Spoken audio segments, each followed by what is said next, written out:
वेदाहमेतं पुरुषं महान्तम् आदित्यवर्णं तमसः परस्तात् तमे विदित्वातिमृत्युमेति नान्या पन्था विद्यते अनाय। ॐ संघच्छध्वं संवदध्वं समो मनांसि जानतां देवा भागं यथा पूर्वे संजानाना उपासते। प्रेम से मिलकर चलो, बोलो सभी ज्ञानी बनो, पूर्वजों की भांति तुम कर्तव्य के मानी बनो। पूर्वजों की भांति तुम कर्तव्य के मानी बनो। ओम शांति शांति शांति। प्रातः स्मरणीय वंदनीय योग ऋषि परम पूज्य श्री स्वामी जी महाराज तथा आयुर्वेद शिरोमणि परम पूजाचार्य श्री जी महाराज की सूक्ष्म उपस्थिति को, उनकी प्रेरणा को प्रणाम करते हुए आप सब इस जीवन और इस जगत की जो सेवा है, जो पवित्रता है, जीवन का जो उत्कर्ष है, उस उत्कर्ष के लिए अपने संजोए हुए अनुभवों से श्री स्वामी जी महाराज के आह्वान पर आए हुए हैं। आप सभी पूजा के योग उपस्थित मातृशक्ति को प्रणाम करता हूं, सभी योग योद्धाओं को प्रणाम करता हूं। जीवन और जगत की भलाई के लिए हम जब अलग अलग प्रकार से पुरुषार्थ करते हैं, तो इस प्रकार से पुरुषार्थ करते करते, कार्य करते करते अलग अलग प्रकार से हमको अनेक कठिनाइयों का भी सामना करना पड़ता है। सेवा धर्म परम गहनो योगी नामाप्य गम्या, एक कहावत है संस्कृत में कि सेवा धर्म बड़ा गहन है, गंभीर है। और इस गहनता में, इस सेवा के कार्य में बड़े बड़े विद्वान, बड़े बड़े धर्मात्मा, बड़े बड़े तपस्वी आरंभ करते हैं, लेकिन उनमें कोई बिरला व्यक्ति ही टिक पाता है। क्यों? क्योंकि यह सेवा जो देने का कार्य है, ये बड़े धैर्य का कार्य है। धैर्य के साथ जब हम कार्य को करते हैं तो जीवन हमारा सुंदर सफल हो जाता है। कल हमने थोड़ी चर्चा की थी। और सच्चा धार्मिक व्यक्ति ही धर्म का, अपने स्वकर्म का, कर्तव्य का पालन कर सकता है। जो अज्ञानी है, अविवेकी है, जिसका जीवन अंधकारमय है, जिसका जीवन अविद्या से, अज्ञान से, अंधकार से, अधर्म से, अभाव से परिपूर्ण है, वह कभी भी अपना स्वभाव पवित्र नहीं बना सकता है। वह अपने स्वभाव में कभी भी उदारता नहीं ला सकता है। क्यों? क्योंकि वह अपने संस्कारों से, अपने अज्ञान से इतना आवृत होता है कि वह अपने जीवन को संतुलित, व्यवस्थित, मर्यादित, अनुशासित चला ही नहीं सकता है। तो सेवा का कार्य फिर कैसे करें? जैसे हमारे ऋषि मुनियों ने किया है, जैसे परम पूज्य श्री स्वामी जी महाराज अहरनिश पुरुषार्थ करते हैं, दुनिया की कोई परवाह नहीं करते हैं। संसार में वे व्यक्ति कभी भी अपने लक्ष्य को नहीं प्राप्त कर सकते हैं जो व्यक्ति अपने अहंकार से युक्त हैं, अपने अविवेक से युक्त हैं। क्यों? क्योंकि वह अहंकार, वह अविवेक उनको ज्यादा दिन तक प्रश्रय नहीं दे सकता है और वे फिर अपने लक्ष्य को भूल जाते हैं, भटक जाते हैं, संसार के विषयों में अटक जाते हैं। कोई बिरला व्यक्ति ही इस लोक कल्याण के कार्य को अच्छी प्रकार से कर पाता है। जिसके अंदर असीम धैर्य हो, जिसके अंदर असीम साहस हो, जिसके अंदर असीम सहनशीलता हो। माता पिता गुरु आचार्य हमारे सच्चे उद्धारक होते हैं, हमारे सच्चे सुधारक होते हैं। उनको हमसे कोई अपेक्षा नहीं होती है, केवल उनकी ये कामना होती है कि हमारा जीवन उत्तमोत्तम हो, उत्तरोत्तर वृद्धि को प्राप्त हो। मां से हम सीखते, जैसे हमने कल उदाहरण दिया था कि ये हमारी जो धरती माँ है, इसको धैर्य का जब उदाहरण देना होता है तो धैर्य कहां से सीखें? धरती से सीखें। धरती जैसा धैर्य हो, वायु जैसा वेग हो, अग्नि जैसा तेज हो और आकाश जैसी विशालता हो, सागर जैसा शांत हृदय हो। माता इसके लिए सर्वोपरि उदाहरण है। माता निर्माता भवती, मां निर्माण करने वाली होती है और धरती मां, भारत मां हमारा भरण पोषण करने वाली है। ऐसे ही कोई भी घर परिवार संसार की सेवा में निरत है, संगठन की सेवा में निरत है, संस्थान की सेवा में निरत है, तो संगठन और संस्थान उसके लिए मां के समान है। क्यों? क्योंकि मां कभी भी अपकर्ष नहीं चाहती है, सदा उत्कर्ष चाहती है, सदा उत्थान चाहती है।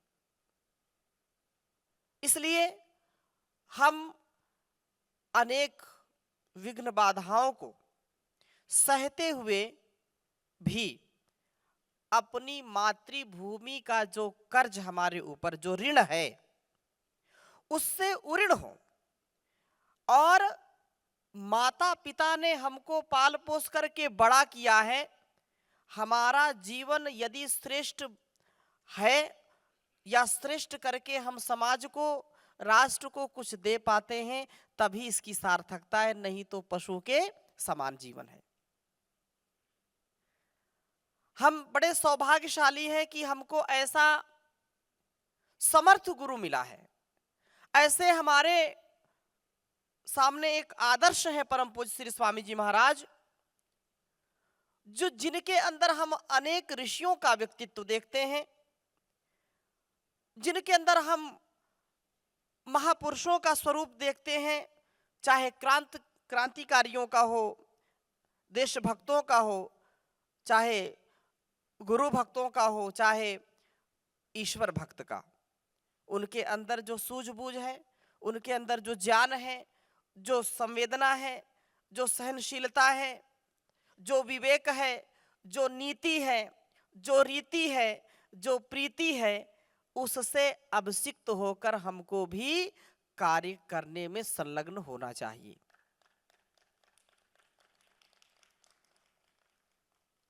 स्वामी जी महाराज क्या कहते हैं कि मैं अपना शिष्य किसी को नहीं बनाता हूं।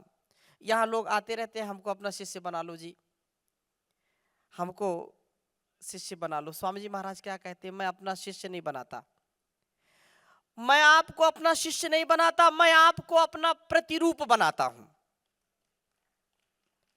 जैसा मैं हूं वैसा तुमको बनाता हूं।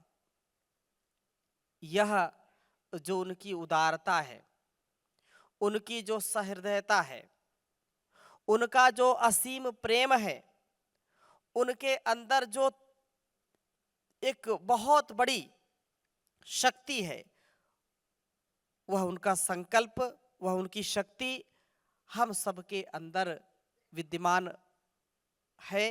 हम इसको कितनी सार्थकता के साथ आगे बढ़ा सकते हैं, इस पर हमको ध्यान देकर के अपनी सेवा करनी चाहिए।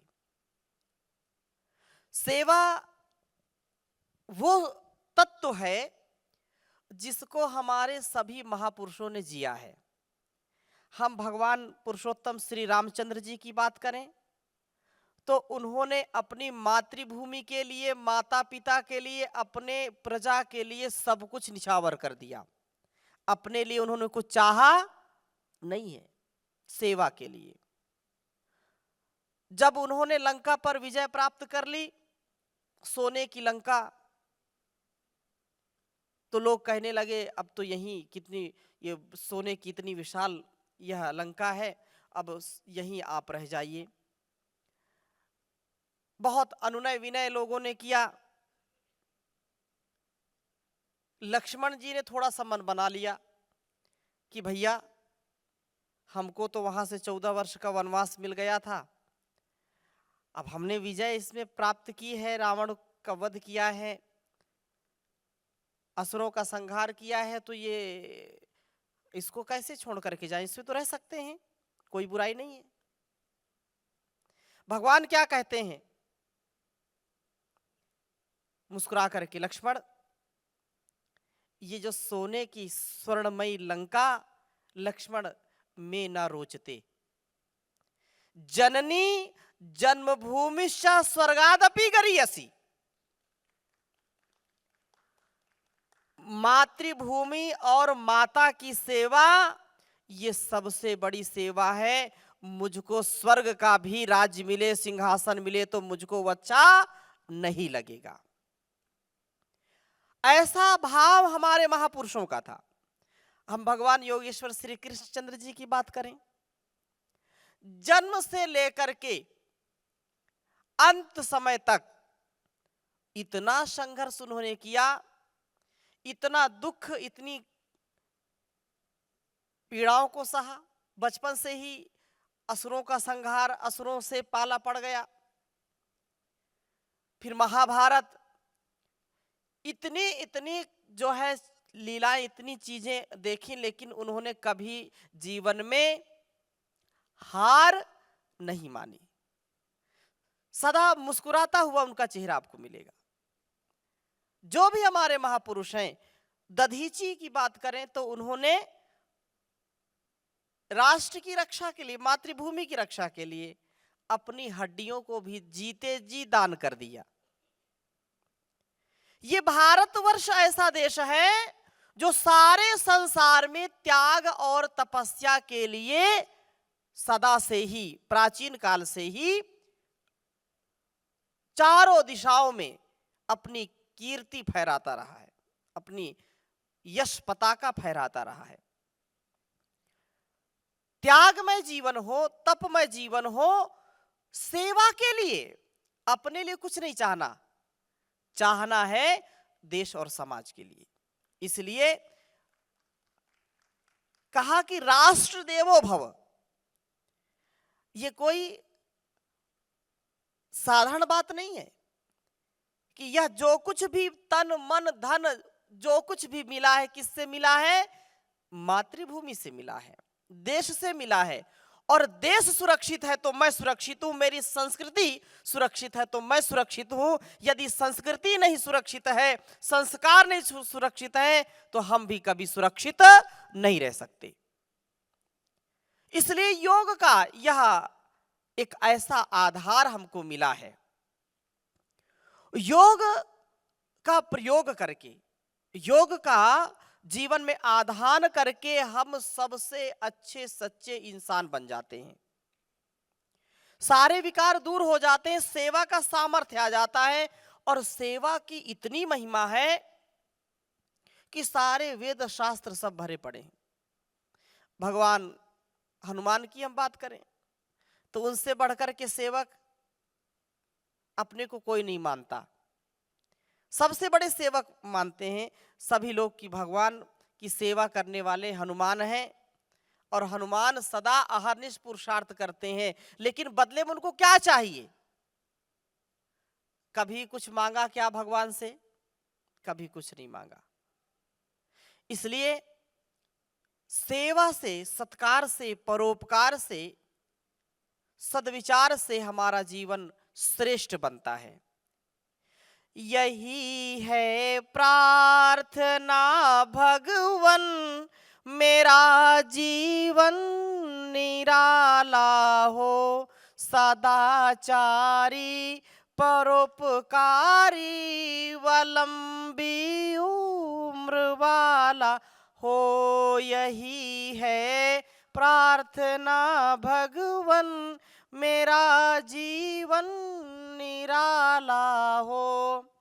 सदाचारी रहूं हरदम, बुराई दूर हो मन से, सदाचारी रहूं हरदम, बुराई दूर हो मन से, गुनाहों और खताओं से मेरा जीवन ये आला हो, यही है प्रार्थना भगवन, मेरा जीवन निराला हो।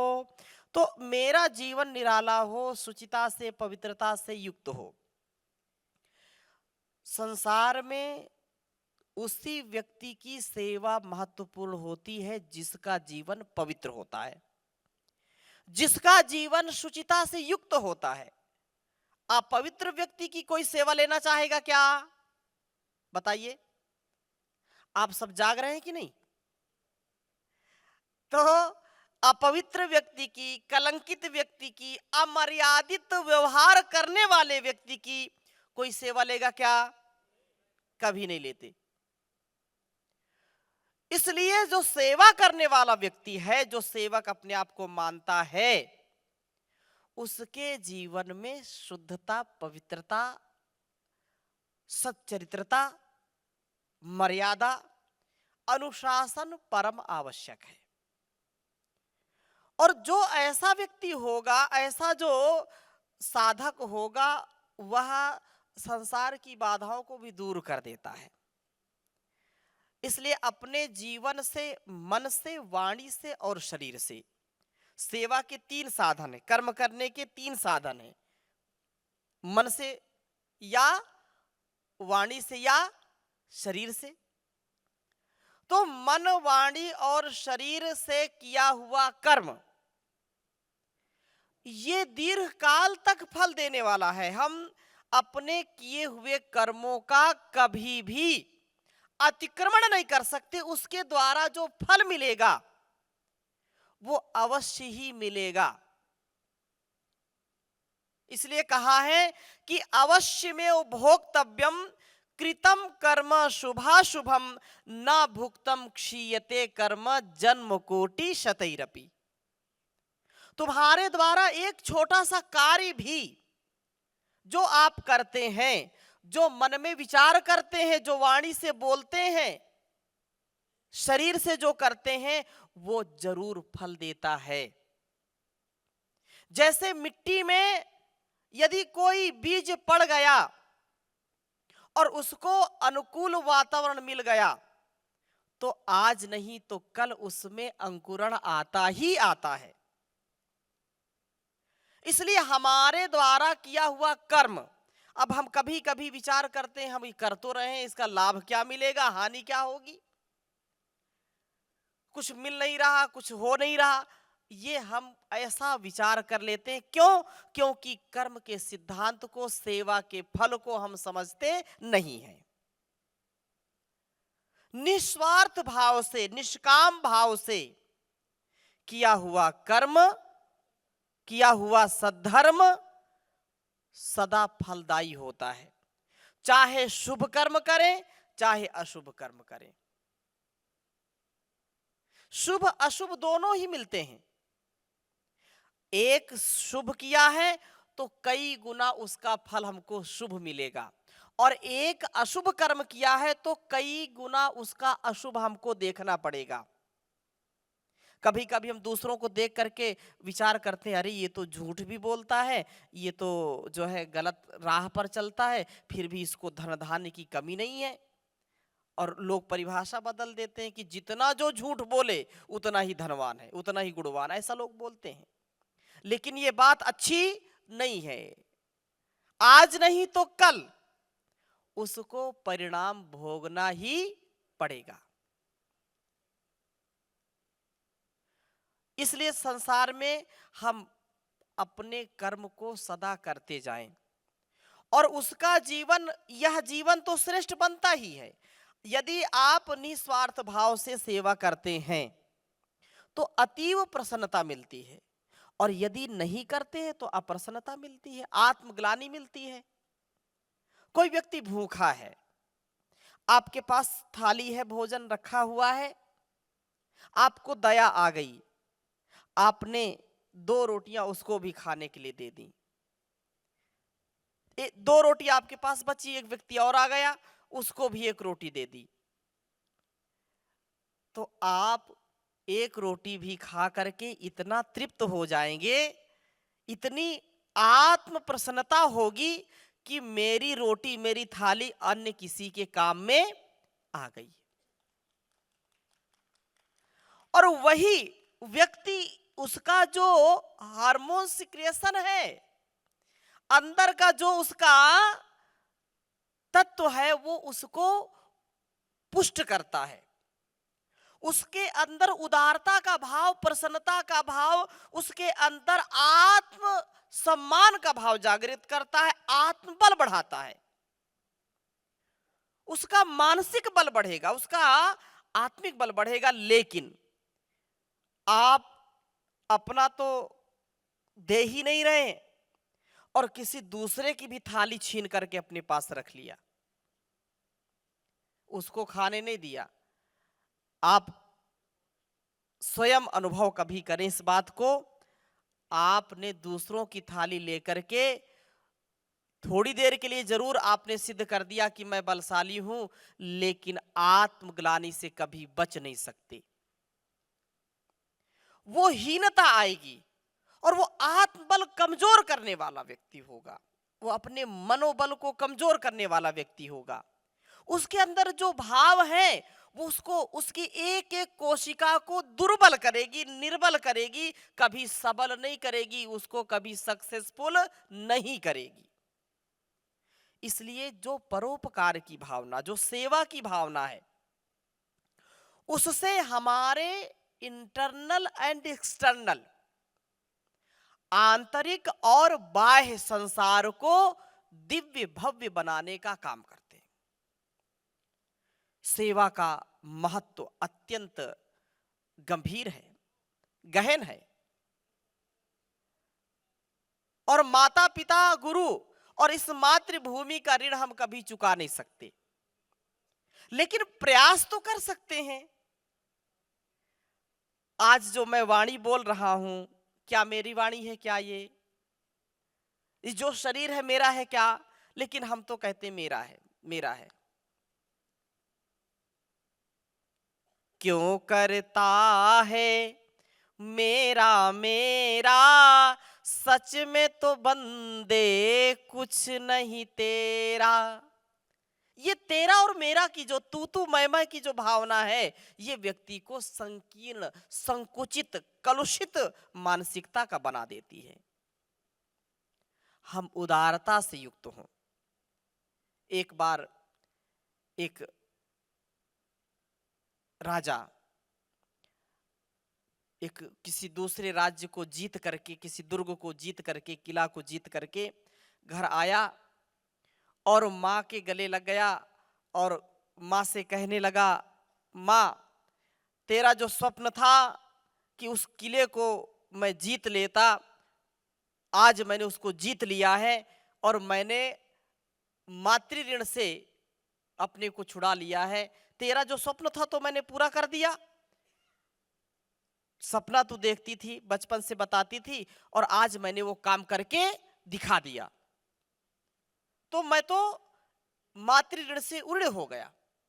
अच्छा बेटा, पीठ थपथपाई माँ ने, बेटा बहुत थक गया है, थोड़ा विश्राम कर ले, आज मेरे पास रह जा।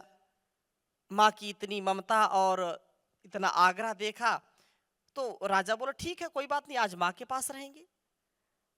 माँ ने अच्छी प्रकार से उसको खिलाया पिलाया और उसके लिए अच्छा सा मखमली बिस्तर शैया लगवा दी कि बेटे को विश्राम करने दो, कोई डिस्टर्ब नहीं करेगा।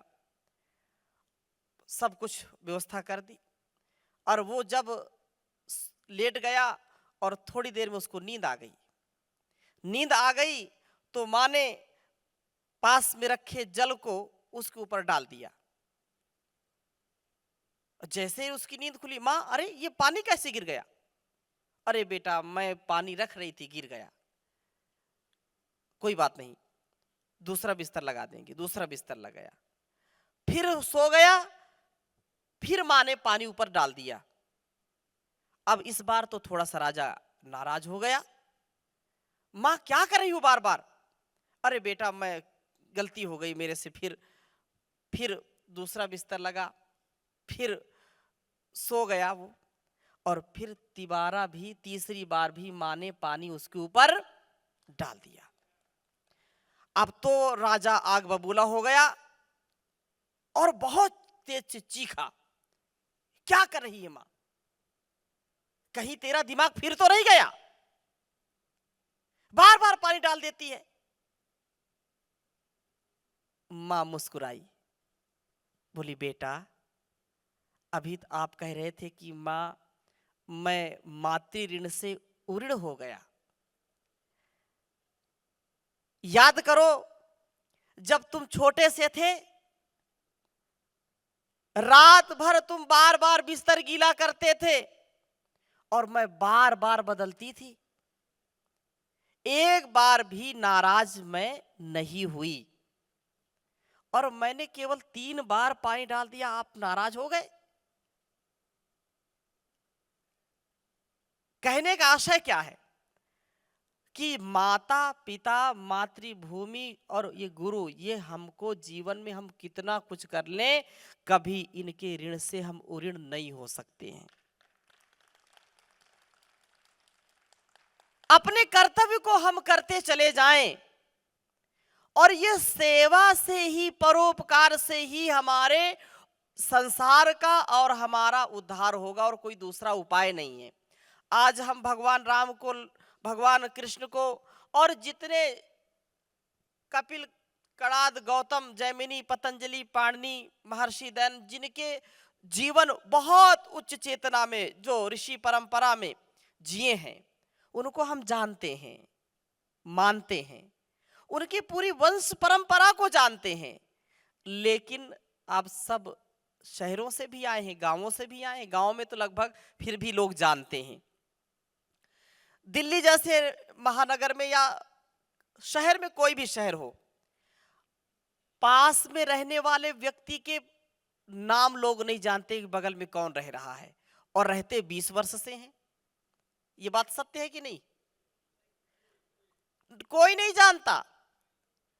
और हम आज भी वर्तमान में जो लोग सेवा करते हैं, सत्कार करते हैं, संसार का उद्धार करते हैं, उनका नाम जानते हैं।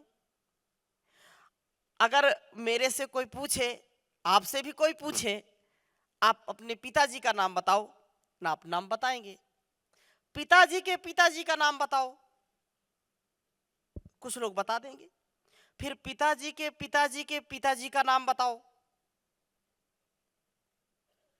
फिर पिताजी के पिताजी के पिताजी के पिताजी का नाम बताओ।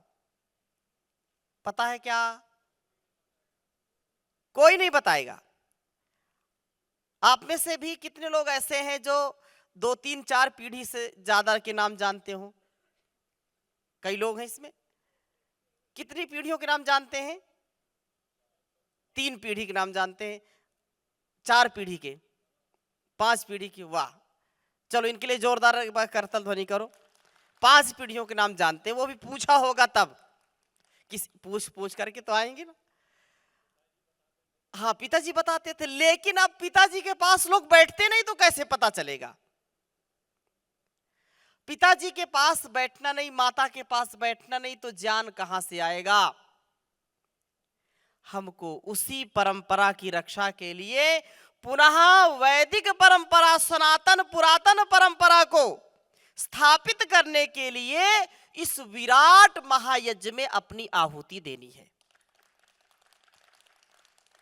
जहां का उद्घोष होता था, मातृदेवो भव, पितृदेवो भव, आचार्य देवो भव, अतिथि देवो भव, राष्ट्र देवो भव, उस पुनः विश्व गुरु के पद पर भारतवर्ष को प्रतिष्ठित करने के लिए परम पूज्य श्री स्वामी जी महाराज ने, आचार्य जी महाराज ने एक महा शंखनाद किया है। और वह देश जो पूरे संसार का नेतृत्व करता था, आज पूरे दुनिया में योग और आयुर्वेद को, अध्यात्म को यदि हम जाने माने तो भारतवर्ष ही सबका मार्गदर्शन कर रहा है। अब तो हमारे परम पूज्य स्वामी जी महाराज आचार्य जी के तप से और यशस्वी माननीय प्रधानमंत्री के मार्ग विशेष जो है पुरुषार्थ से 21 जून तो पूरे विश्व में योग दिवस के रूप में मनाया जाता है। तो ये भारतवर्ष की विजय है, भारतवर्ष के गौरव का यह प्रश्न है। तो हमको इस पावनी परंपरा को आगे बढ़ाना है, छोटी छोटी बातों पर ध्यान देना है। भारतीय शिक्षा, भारतीय चिकित्सा और जो सनातन पुरातन परंपरा है, उसको यदि हम नहीं जिएंगे तो कौन जिएगा? पाकिस्तान वाले आकर के बचाएंगे क्या इसको?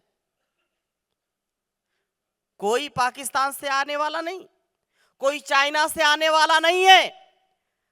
हमको अपनी सेवा, अपनी सुरक्षा, अपनी साधना, अपनी उपासना आत्मनिर्भरता के साथ करनी है। क्योंकि लोग बोलते हैं कि अपने मरे स्वर्ग दिखता है। अब ये बात अलग है कि मरने के बाद स्वर्ग कहाँ है किसने बताया नहीं आकर के आज तक, और जीते जी पता नहीं चलता। स्वर्ग और नरक की पहचान कैसे करें? ये जो वातावरण यहां आप बैठे हैं, ये स्वर्ग से कम है क्या? बताइए। तो जीते जी आप स्वर्गवासी हो गए कि नहीं? अब ये बोलने की हिम्मत नहीं हो रही है। तो आप घर में फोन करके कह सकते हैं कि भाई हम तो हरिद्वार जाके स्वर्गवासी हो गए।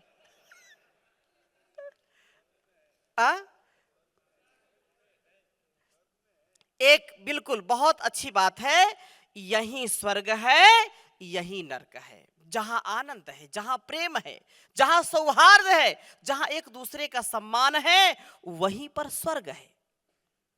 महर्षि हमारे ऋषि रामचरितम सत्यम महाजनो ये गता सपन था। एक बार आचार्य चाणक्य नगर में टहल रहे थे।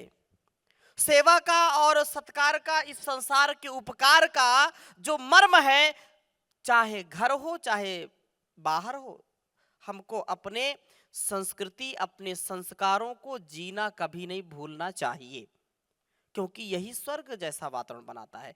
तो महर्षि आचार्य चाणक्य महामात्य एक बार नगर में टहल रहे थे, और नगर में टहलते टहलते कई लोग उनके पीछे हो लिए, कि क्योंकि वो जल्दी से पकड़ में आते नहीं थे, तो लोग पीछा करने लगे।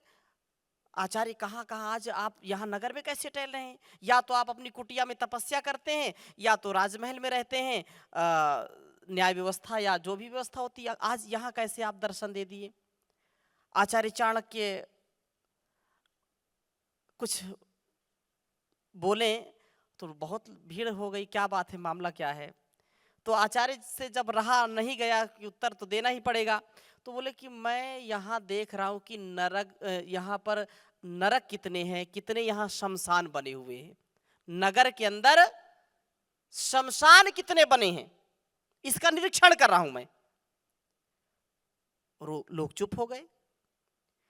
फिर एक ने हिम्मत जुटाई, कहा कि आचार्य आप कुछ भूल रहे हैं क्या? क्योंकि शमशान तो नगर के बाहर होते हैं, नगर के अंदर तो शमशान होते नहीं। फिर राजा चाणक्य ने कहा नहीं, मैं बिल्कुल होशो हवास में हूं, मैं देख रहा हूं कि नगर में शमशान कितने हैं। सबने कहा कि आचार्य हम आपकी बात का आशय समझ नहीं पाए, कृपया हमको समझाइए। अब उन्होंने जो श्लोक कहा है, मेरी माताएं भी यहाँ बैठी हैं और आप भी सब बैठिए बैठे यहाँ पर, एक बात समझिए, एक श्लोक हमारे जीवन को बदल सकता है। क्या कहा चाणक्य ने? ना विप्रपादोदक कर्दमानी, ना वेद शास्त्र ध्वनि गर्जितानी, स्वाहा स्वधाकार विवर्जितानी, शमशान तुल्यानि गृहाणितानि। आचार्य ने कहा कि सुनो नगरवासियों, ना विप्रपादोदक कर्दमानी, जिस समाज में, जिस नगर में, जिस घर में विद्वान, धार्मिक और देश का, समाज का उद्धार करने वाला जो अतिथि है, जिस घर में अतिथि का सम्मान नहीं है, जिस घर में अतिथि जाए और उस घर के लोग उसके पाद प्रक्षालन न करें, उसको आतिथ्य ना दें, उसको प्रेम से बिठाए नहीं, खिलाए नहीं, तो वो घर शमशान के समान है। इसलिए कहा अतिथि देवो भव। और लोग लिखते थे पहले संस्कृत में अतिथि देवो भव, फिर लोग लिखने लगे स्वागतम, फिर क्या लिखने लगे दरवाजे पर? हाँ, शुभ लाभ, फिर लिखने लगे वेलकम। और वेलकम का वो हमारे उधर बैठे जगमाल जी, दिल्ली में खूब है, बड़े बड़े गेट पर बड़े बड़े मोटे अक्षरों में लिखा है कुत्ते से सावधान। दरवाजे पर क्या लिखते हैं? कुत्ते से सावधान। अब बताओ, कोई अतिथि, कोई बेचारा व्यक्ति अपने कपड़े फड़वाने थोड़े जाएगा किसी घर? ये इतनी गिरावट आ गई है, उस गिरावट को, उस मिलावट को हमको ऊपर से हटाना है और पवित्रता को ऊपर लाना है। अतिथि देवो भव। अब अतिथि का तात्पर्य ये भी लोग कहते हैं कि अतिथि, जिसके आने की कोई तिथि ना, वो क्या है? अतिथि। तो अब कोई रात्रि में, दिन में कोई चोर उचक्का लुटेरा आ जाए, वो भी अतिथि है क्या? कोई तिथि बता के तो आएगा नहीं। तो अतिथि की परिभाषा ये है कि जो धार्मिक है, जो देश और समाज की सेवा में निस्वार्थ भाव में सर्वत्र जो भ्रमण करके लोगों को जागृत करता है, अपने जान से, अपने मनसा वाचा कर्मणा, वही अतिथि कहलाता है। इसलिए अतिथि देवो भव, अतिथि की सेवा हमको करनी चाहिए। दूसरी बात कही आचार्य ने, ना वेद शास्त्र ध्वनि गर्जितानी, जिस घर में वेद शास्त्रों की ध्वनि नहीं होती, वेद मंत्र नहीं बोले जाते, जहां पर श्लोक नहीं बोले जाते, जहां पर दर्शनों के सूत्र नहीं बोले जाते, वो घर शमशान के समान है। क्षमा करिए, इस्लाम को मानने वाले जो घर में लोग होते हैं, इस्लाम को मानते हैं, उनके घर में क्या मिलेगी? कुरान मिलेगी। और छोटे छोटे बच्चे भी उर्दू, अरबी, फारसी सब सीखते रहते हैं, करते हैं कि नहीं? जो ईसाई हैं, उनके यहां क्या मिलेगी? बाइबल। और अनिवार्य रूप से वो चर्च जरूर जाएंगे। जाते हैं कि नहीं जाते? बाइबल किस भाषा में लिखी है? अलग अलग भाषा में लिखी, अंग्रेजी तो मिलेगी ही मिलेगी, वो उनको पढ़ने को मिलता है। जो सिख हैं वो गुरु ग्रंथ साहिब को पढ़ेंगे, उसका पाठ करेंगे, गुरुद्वारा जाएंगे। हम कहते हैं कि हम गर्व से कहो हम हिंदू हैं। प्रश्न ये है कि किन किन घरों में वेद हैं? बहुत अच्छा, एक बार इनके लिए ताली बजा दीजिए, कई लोग हैं।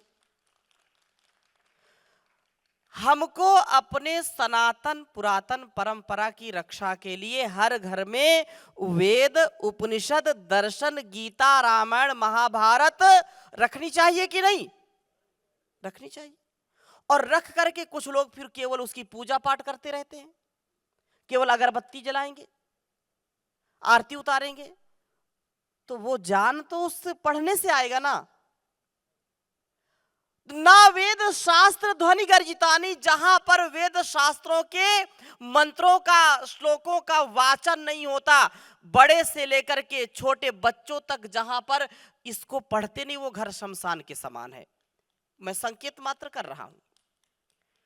और आज परम पूज्य श्री स्वामी जी महाराज को आस्था संस्कार पर देख देख करके, पतंजलि गुरुकुलम के बच्चों को देख देख करके आज घर घर में गीता के श्लोक छोटे छोटे बच्चे याद कर रहे हैं, वेद मंत्र याद कर रहे हैं।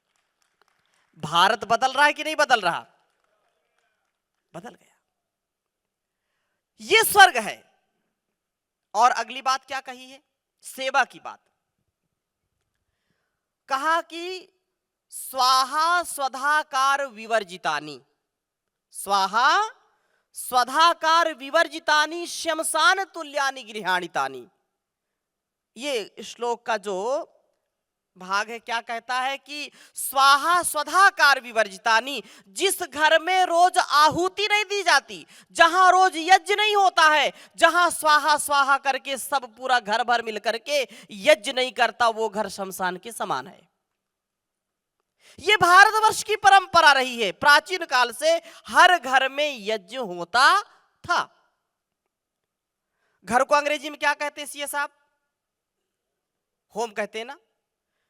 घर को कभी हाउस नहीं कहते, क्या कहते हैं? होम कहते हैं। HOME, home. अंग्रेजों ने तो समझ लिया कि जहां रोज होम होता है, जहां रोज आहुति दी जाती है, उसको होम कहते हैं। और हम भूल गए। बड़ों से, बच्चों से पूछो, पिताजी क्या करते हैं? पिताजी सेना में हैं। पिताजी क्या करते हैं? व्यापारी हैं। पिताजी क्या करते हैं? पिताजी प्रिंसिपल हैं।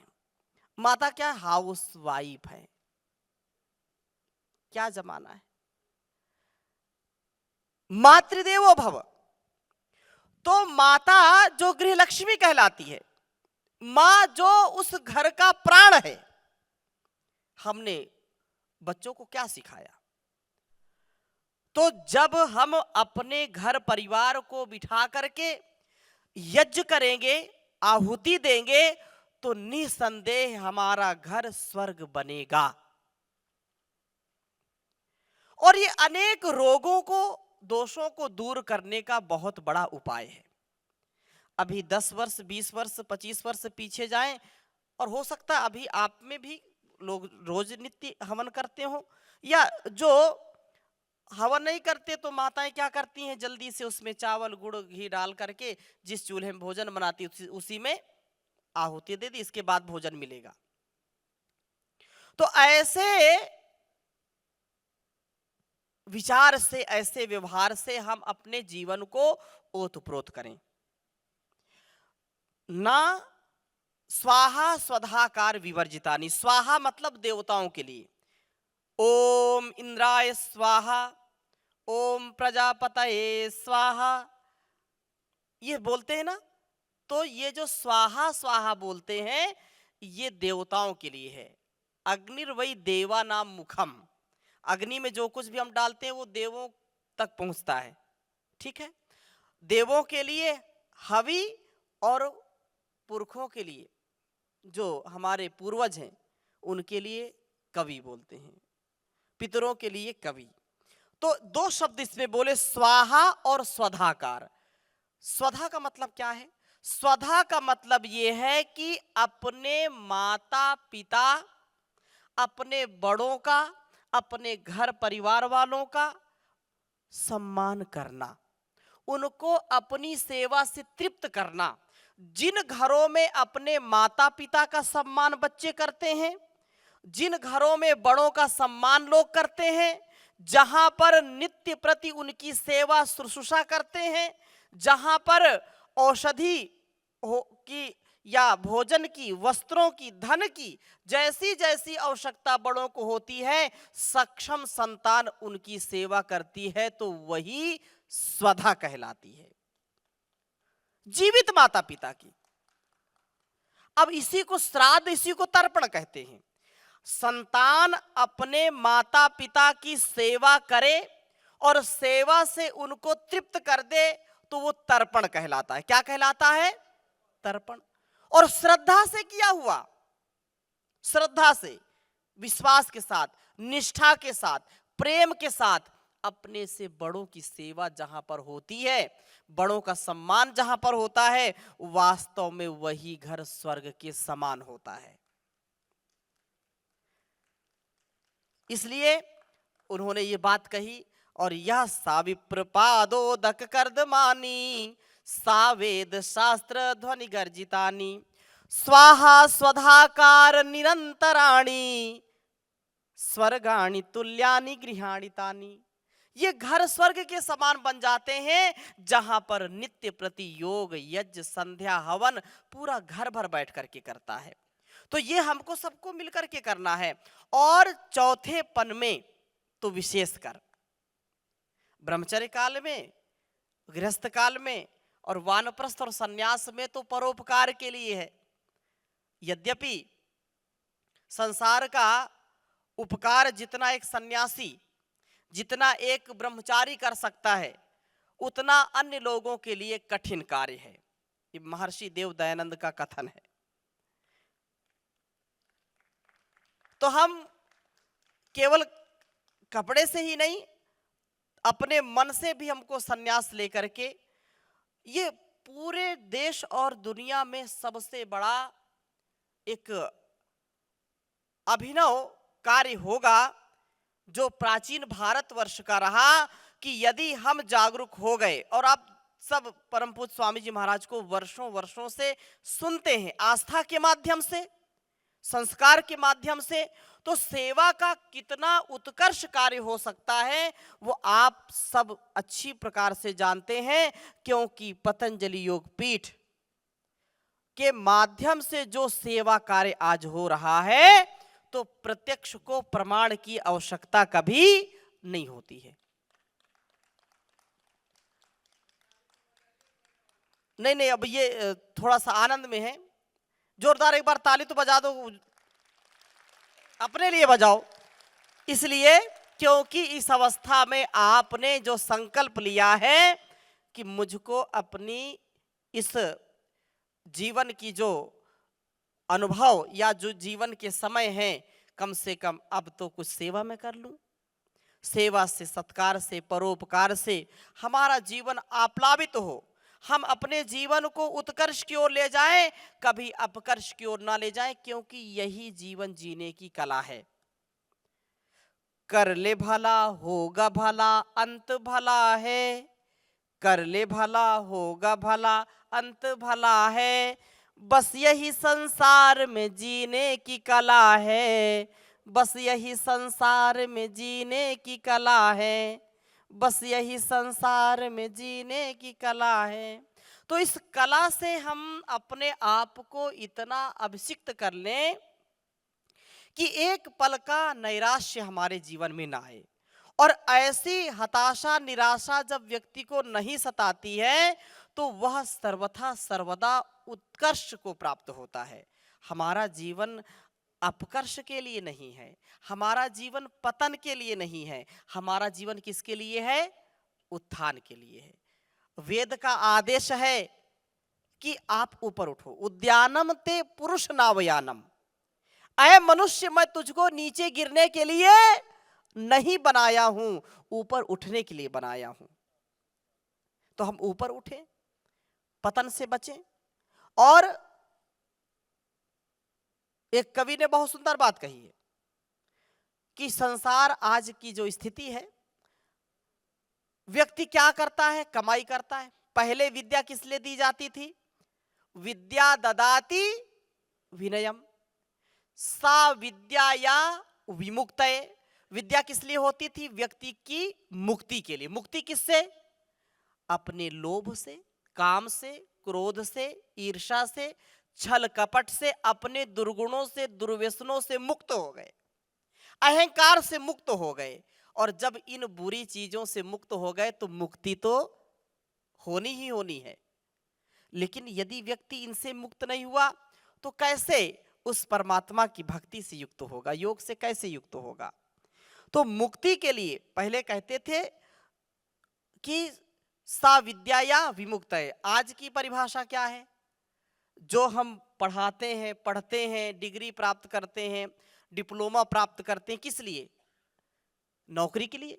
तो ये हो गया सा विद्या या नियुक्त है, नौकरी मिल जाए। हम जिस विद्या को पढ़ते थे वह विद्या हमारे जीवन को और इस जगत को कल्याण से भरती थी। हमको कभी भी अपने अहंकार से, अपने गलत विचार से कभी भी हमको कोई लगाव नहीं रहता था। लेकिन आज अहंकार प्यारा है, हमको अपना सत्कार प्यारा है, इसलिए आज इतनी समस्याएं हो रही हैं। पहले जो सेवा होती थी किस लिए? विद्या से युक्त सेवा होती थी। और विद्यालयों में बड़े बड़े अक्षरों में लिखते थे, छोटे छोटे हम जब विद्यालय जाते थे, अभी भी लिखते होंगे, एक और लिखा होता था शिक्षार्थ आइए और दूसरी ओर लिखा होता था सेवार्थ जाइए। विद्यालय में जाना है, गुरुकुल में जाना है, किस लिए? विद्या के लिए, शिक्षा के लिए। और जब पूरी शिक्षा हो जाए तो क्या करना है? सेवार्थ, सेवा के लिए। करना सेवा सत्कार, करना दूसरों से प्यार, लेके जग से बुराई मत जाना रे। आप भी बोलिए, करना सेवा सत्कार, करना सेवा सत्कार, करना दूसरों से प्यार, लेके जग से बुराई मत जाना रे। हो लेके जग से बुराई मत जाना रे, बुराई मत जाना रे। घर आए को भगवान समझना,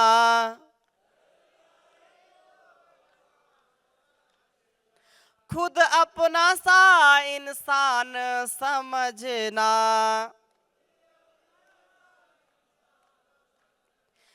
कभी बोलना ना झूठ, कभी करना ना लूट,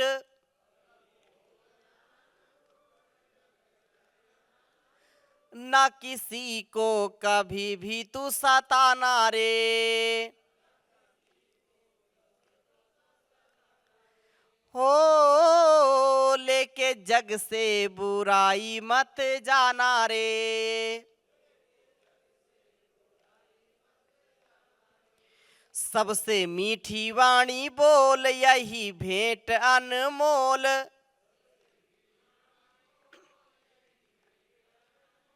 न किसी को कभी भी तू सताना रे।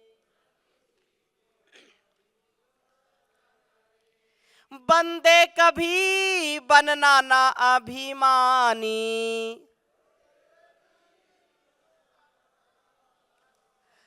ईश्वर के आगे चले ना बेईमानी।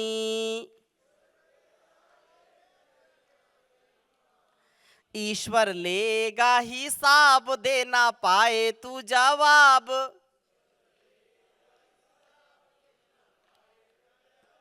तब तो तुझको पड़ेगा पछताना रे।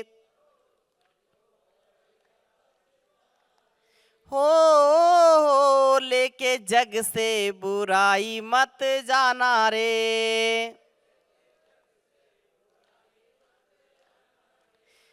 लेके जग से बुराई मत जाना रे। तो संसार में हम ऐसे कर्मों को करते जाएं कि जो सद्धर्म है, सदकर्म है, उससे कभी विचलित ना हो, और फिर जो होगा देखा जाएगा। इसलिए ये बात कही है कि अपने स्वकर्म को, स्वधर्म को हमको सदा सेवा से, सत्कार से आगे बढ़ाना है, टकरार से नहीं।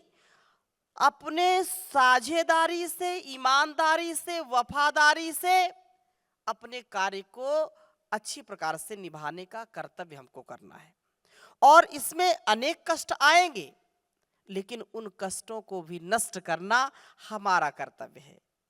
कुछ तो लोग कहेंगे। लोगों के कहने से अपने को बहकना नहीं है। लोगों का काम है कहना, लेकिन तुम नहीं बहकना। थोड़ी थोड़ी बात में हम बहक जाते हैं, बहकना नहीं है। यह संसार, छोटे छोटे हम थे, राष्ट्रीय गीत, क्योंकि मैं शब्द बोलता हूं ना तो मुझको गीत याद आ जाते हैं, तो वो संदेश देना है कैसे भी दें। इंसाफ की डगर पे बच्चों दिखाओ चल के, शब्द एक एक समझिए। इंसाफ की डगर पे बच्चों दिखाओ चल के, यह देश है तुम्हारा, नेता तुम ही हो कल के।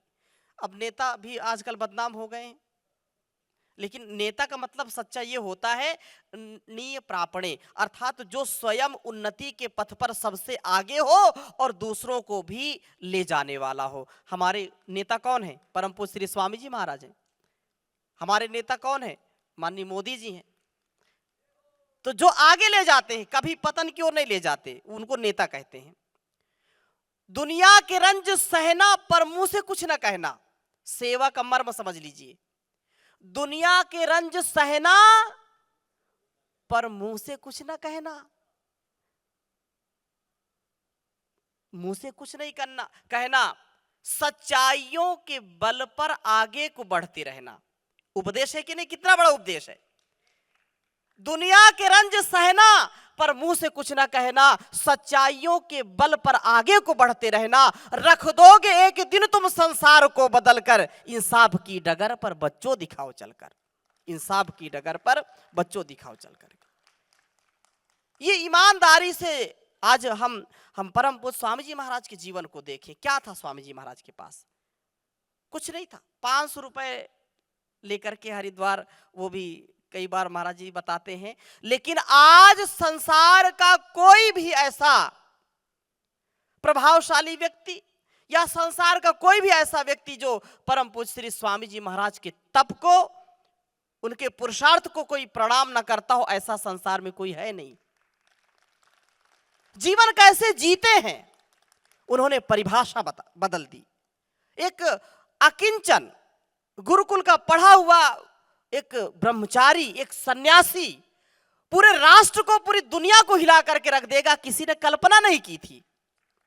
ये क्या है? यही अखंड प्रचंड पुरुषार्थ और अपने सेवा के बल पर। इसलिए सेवा सबसे बड़ी है। कुछ ना कहेंगे लोग, कहने दो, लेकिन अपने आप को मस्ती में रहने दो। जो मस्ती में रहता है उसकी हस्ती है, बाकी सब जबरदस्ती है। मस्ती में रहिए, आनंद में। कुछ तो कहेंगे लोग तो हमको एक पल के लिए मुस्कुराहट हमारे होठ पर देखना ही नहीं चाहते। अगर लोगों की बात करें तो लोग तो हमको देखना ही नहीं चाहते, लेकिन हम अपने अध्यात्म के बल पर, अपने न्याय के बल पर, अपनी सेवा के बल पर, अपने चरित्र के बल पर, अपनी ऋषि परंपरा के बल पर हमारा जीवन प्रबल हो और हमारा जीवन सफल हो, सक्सेसफुल हो। इसलिए वेद के अनुकूल जीवन जीना, शास्त्र के अनुकूल जीवन जीना। स्वामी जी महाराज हजारों बार इस बात को मैंने सुना स्वामी जी से कि कभी भी अपने अंदर के वेद को और बाहर का जो वेद है उसका कभी उल्लंघन नहीं करना। बाहर का जो कानून है उसका कभी उल्लंघन नहीं करना, और एक उस परमात्मा का भी कानून है, विधि का विधान है, उसका सम्मान करना, कभी उसका अपमान नहीं करना। कभी आपको कोई धोखा नहीं मिलेगा, कभी आपको निराशा नहीं मिलेगी, आपको सदा विजय मिलेगी। इस दृष्टि को सदा सामने रखना है। और जो संसार में ज्यादा धनी बनना चाहते हैं, जैसे मैंने कहा कि सा विद्या या नियुक्ति नहीं होती तो फिर लोग भ्रष्टाचार भी करते हैं, अलग अलग प्रकार से मिलावट भी करते हैं। लेकिन उनके लिए बहुत अच्छा कवि ने कहा है, अब एक बार किसी को पंचायत का चुनाव लड़ा दो, प्रधानी का चुनाव ही लड़ा दो, उसकी 7 पीढ़ी बैठे बैठे खाएंगी, इतना इंतजाम करके जाता है वो। ये विडंबना है। हमारे राजा, हमारे जो प्राचीन काल के शासक प्रशासक होते थे, उनका त्याग, उनकी तपस्या समाज को, राष्ट्र को अच्छा बनाते। अभी भी जो अच्छे लोग हैं उनका सम्मान करना चाहिए, नहीं तो क्या स्थिति है। आज रोज देखते हैं आप, हम सब यहाँ प्रबुद्ध लोग बैठे हैं, रोज अल्टी पल्टी लोग मारते रहते हैं, कहीं इस पार्टी में, कहीं उस पार्टी में, कहीं किसी में, कहीं जहां, मतलब बेपेंदी के लोटे, ऐसा कहते हैं ना। ऐसे लोगों का ना चरित्र, ऐसे लोगों का ना राष्ट्र प्रेम, कुछ भी काम नहीं आता, क्योंकि वो गिरगिट की तरह के रंग बदलते रहते हैं। इनसे कभी देश नहीं बदलेगा। देश बदलेगा अध्यात्म से, देश बदलेगा ईमानदारी से, देश बदलेगा चरित्र से, देश बदलेगा अखंड प्रचंड पुरुषार्थ से। इसलिए क्या कहा, भवन बन रहे हैं, गबन हो रहा है, ये उत्थान है या पतन हो रहा है। वह शिक्षा गई जो बनाती थी मानव, वह शिक्षा गई जो बनाती थी मानव, कुशिक्षा का पाठन पठन हो रहा है। हमारे पूर्वजों का, हमारे महापुरुषों का, हमारे ऋषि मुनियों का, हमारे वीर वीरांगनाओं का इतिहास बिल्कुल उल्टा लोगों ने लिख दिया, और उसी को हम पढ़े जा रहे हैं। इतिहास पढ़ना नहीं है, इतिहास गढ़ना है। इसलिए भारतीय शिक्षा बोर्ड की स्थापना हो गई। वह शिक्षा गई जो बनाती थी मानव, वह शिक्षा गई जो बनाती थी मानव, कुछ शिक्षा का पाठन पठन हो रहा है। ये उत्थान है या पतन हो रहा है। करो त्याग तुम हम भरे जेब अपनी, करो त्याग तुम हम भरे जेब अपनी, ये जनहित का कैसा दमन हो रहा है। ये उत्थान है या पतन हो रहा है। विदेशों में दिल और यहाँ दल बदलते, विदेशों में दिल और यहाँ दल बदलते, दिली भावना का दलन हो रहा है। ये उत्थान है या पतन हो रहा है। बगावत खुली कर रहे देशद्रोही, बगावत खुली कर रहे देशद्रोही। जहां जिस, हम उद्घोष क्या करते थे बचपन से, अन्न जहां का हमने खाया, जन्म जहां पर हमने पाया, अन्न जहां का हमने खाया, वस्त्र जहां के हमने पहने, वो है प्यारा देश हमारा। इसकी रक्षा कौन करेंगे, कौन करेंगे? तो हम बोलते थे हम करेंगे, हम करेंगे, हम करेंगे। कैसे करेंगे? तन से करेंगे, मन से करेंगे, धन से करेंगे। ये उद्घोष हम गाते थे। और आज ऐसे सिर फिरे, ऐसे देशद्रोही, ऐसे कृतघ्न लोग भी इस देश में रहते हैं, यहीं खाते हैं, लेकिन बजाते कहीं बाहर की है। जिस थाली में खाते उसमें सुराग करने वाले भी लोग हैं। उनको सबक सिखाने का समय आ गया है, उनको उनकी औकात बताने का समय आ गया है कि यहां देशद्रोही नहीं, ये देशभक्तों का देश है, जहां पर सब कुछ निछावर हो जाए लेकिन देश हमारा रहना चाहिए। मैं रहूं ना रहूं, यह देश रहना चाहिए। अनगिनत हजारों लाखों सैनिक, हजारों लाखों हमारे शहीद, जिन्होंने हंसते हंसते फांसी के फंदे को चूमा है, वह देश कभी ऐसे देशद्रोहियों का नहीं हो सकता है। जो फांसी पे भी चढ़ करके वतन के गीत गाते हैं, तमर के वृक्ष को जो चीर 9 दिन कर उगाते हैं, उन्हें मेरा नमन, उनको न कोई भूल पाएगा। शहीदों की याद में आंखों से आंसू छलक जाएगा। शहीदों की याद में आंखों से आंसू छलक जाएगा। तो भारतवर्ष वो देश है जहां पर जवानी को कुर्बान करने वाले, अपने बचपन को कुर्बान करने वाले हमारे वीर वीरांगनाओं का यह देश। इसलिए कुछ लोग जो बोलते हैं कि देश यहां पर जो हम चाहेंगे वो होगा, जैसा हम चाहेंगे वो होगा, ये स्वप्न कुछ लोग देख रहे हैं, तो उनको उनकी स्थिति, उनकी औकात में रखने के लिए भी हमको इस अध्यात्म को, इस योग धर्म को, इस मानवीय धर्म को, इस सनातन धर्म को सदा ऊपर उठाने के लिए अपने तन मन और अपने धन का उपयोग करना है, अपने सामर्थ्य का उपयोग करना है। तो इतनी बड़ी सेवा है, और सेवा करते करते भी कुछ लोग कहें तो कहने दो, उनको कहने दो, लेकिन हमको मस्ती में रहने दो। तो मैंने अपनी बात कुछ रखी, और कितना मैं समझा पाया आपको ये तो आप ही बताएंगे।